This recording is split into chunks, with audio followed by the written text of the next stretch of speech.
Now, let me preface this story with the fact that my parents are here. And so, Mom and Dad, you can wave and say hi. These are my parents. This is Alden and Phyllis Martin. And before, they told me they were coming after I wrote the sermon, so it's going to be in there. Nothing bad, but just when I grew up, I remember that Mom and Dad would make different meals that we had, right? Different meals growing up. There are things we always had, things that were standard, just kind of like, hey, tonight is, whatever night. And one of those nights was pork chops, right? And so we would have pork chops and rice. And so you would take the pork chops and you would put them into the oven with the ceramic glass dish and put the rice in there. You didn't have to cook the rice beforehand because it all cooked together. And you ended up with this pork chop and rice, and it was kind of gooey, but it was also some of the rice on top would get crispy when it was in the oven. And so you know what I'm talking about? You had those little crunchy bits, and everything was great. It was awesome. And I loved pork chop night. It was a good night, I think. I'm probably making this up. She's probably going to tell you he hated pork chops. But about 15 years ago, my wife and I went to Perry's Steakhouse in Friendswood.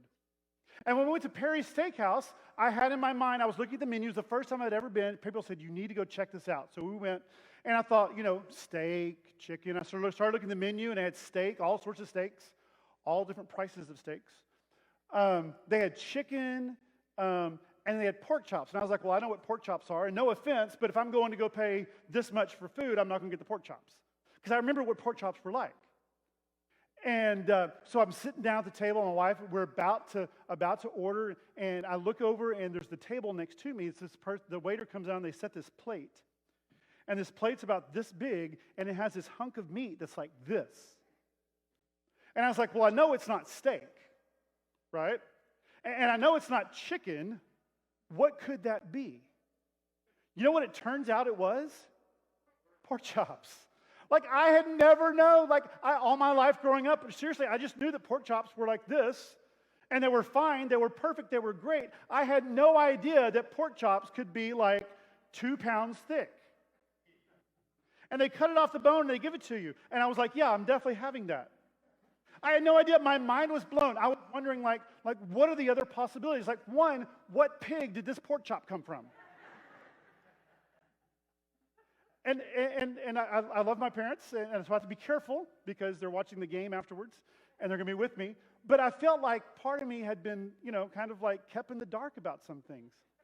I found out some other things later. Did you know that there are restaurants that are completely dedicated to serving ramen noodles? Ramen noodles aren't a 25-cent package of noodles that you drop in the boiling water and then add powdered chicken flavor to. Right? That's just that's all I knew. I'm embarrassed to say this is not long ago that I figured this out. And I love Kraft macaroni and cheese, but it wasn't too long. It wasn't a long time that I figured out that there was more to cheese, macaroni and cheese, than a box and powdered cheese. Powdered sugar would be interesting. Powdered cheese. But my point is this. I was so focused on what I knew. I was so focused on what I thought that it was, a certain mindset, that I couldn't imagine there were more possibilities. I couldn't imagine there was more. And the problem is this: when we focus on our perception, we don't see the possibilities. And when we focus on only what we know, we can't know what we don't know. And when we focus on what we know, our experiences, our past, our capabilities, then it limits the possibilities we have to solve problems, to meet needs, and to care for others. In today's scripture, there is a problem, right? The disciples get in the boat, or they're like, hey, we're off. Jesus has spent a long day, a long week taking care of people, healing people. If you go back to chapter 4, which we heard last week, he met with a Samaritan woman. We heard that story. And then sometimes after this, he ends up going and talking with the Pharisees, and he heals somebody on the Sabbath, which is a no-no. And so he gets in a fight with the Pharisees about what you should do and what you shouldn't do. And anytime you see words like this, sometime after this, make sure and go back and read what happened sometime before this. So I gave you a real quick recap, but I would love for you to go and look at it on your own. But Jesus decides, hey, guys, let's go, let's get away, let's go to the other side, let's chill out for a little bit. Have you ever had a hard, hectic day, and at the end of the day, you're just like, nobody talk to me, I'm good, you have your chair, your TV, whatever that is. Or maybe it's a week, you have a long, hard work week, and you're just looking forward to that one day where you have nothing to do every day.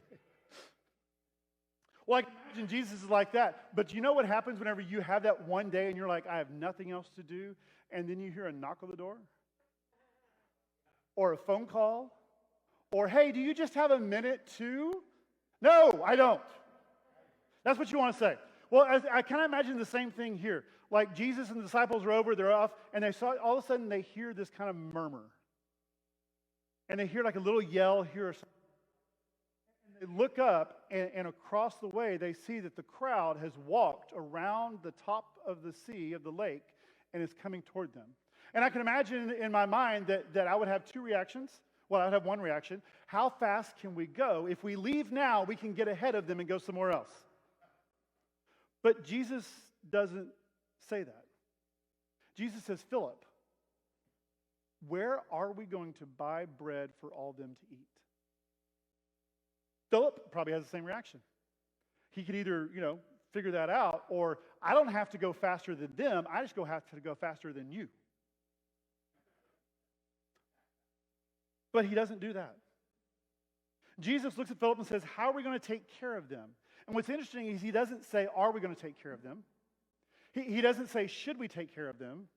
He says, how are we going to take care of them? It's not a question of whether or not to do something. That part is already decided. It's how are we going to do it?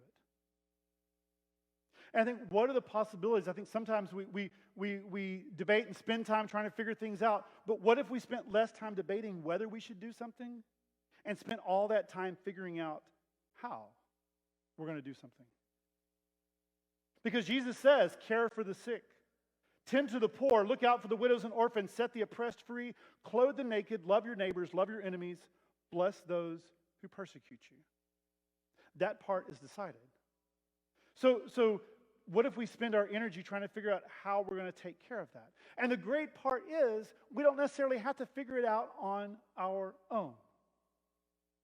Back in verse 6, Jesus, the scripture says that he asked Philip this only to test him, for he already had in his mind what he was going to do. Jesus already had the possibilities. Jesus already knew what was going to happen. He was just asking Philip. He knows the plan. And he's asking that question maybe not so that Philip can come up with a plan, not because he needs an answer, but because he needs us to trust him.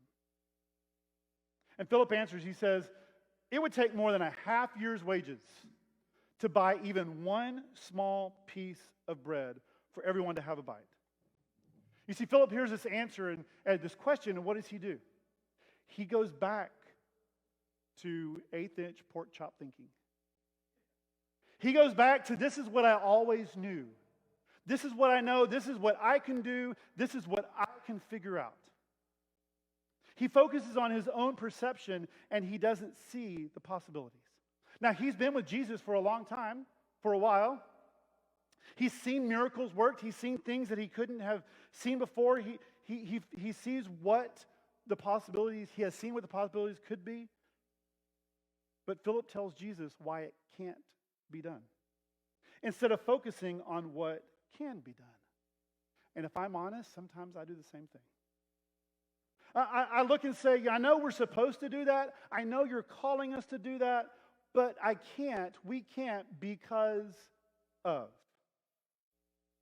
As a church, sometimes we say that, and we say it's lack of money or lack of volunteers, or it would be too much work, or COVID, or any number of reasons. But what would happen if we spent more time figuring out what we could do instead of focusing on those things that we can't do? So another disciple comes up, Andrew, and says, hey, here's a boy with 5 small barley loaves and 2 small fish, but how far will they go among so many? Andrew gets in the conversation. He's like, hey, it's not much, I know, but there's this kid, and he brought his lunch with him, and he's got some bread and some fish. It's probably not enough even to make a tuna fish sandwich, but it's everything he has. And Jesus looks at that kid with the five loaves and fish, everything he has, and he says, that'll do. And he takes it and he multiplies it and they distribute it, and 5,000 men plus women and children eat, and they have leftovers. Jesus took all he had and turned it into more than they needed. He took a little kid's lunch and fed 5,000 people. But what had to happen? What had to happen in order for that to happen was for the boy to say, Jesus, it's not much, but it's everything I have. And he can do more with it. You can do more with it than I can. So here it is. I think sometimes we limit what we can do by focusing on what we don't have. I can't teach a Bible study. I haven't learned the Bible all the way through. I can't go to UM Army and be a small group leader because I couldn't even build a box to save my life. I can't do fill in the blank. How can I possibly make a difference? What do I have that can possibly help? Jesus, all I have is... And Jesus goes, that'll do. Can you imagine the possibilities if we said, all I have is my family and my relationships and where I live and the street where I am? That'll do. What if he said, here's my career, here's my future, here's the plans that I have? And he says, give it to me. That'll do. Here's my finances, my education, my abilities, my gifts, my talents. Here's my life. Do with it what you will. If he can take a few fish and feed 5,000 people, imagine what he can do with a life devoted to him. If he can take a few fish and some bread and feed 5,000 people, imagine what he can do with a church devoted to him. What are the possibilities? And what it takes is for us to go and say, God, this is all I have. He says, that'll do. And he feeds the world. Would you pray with me? Dear God,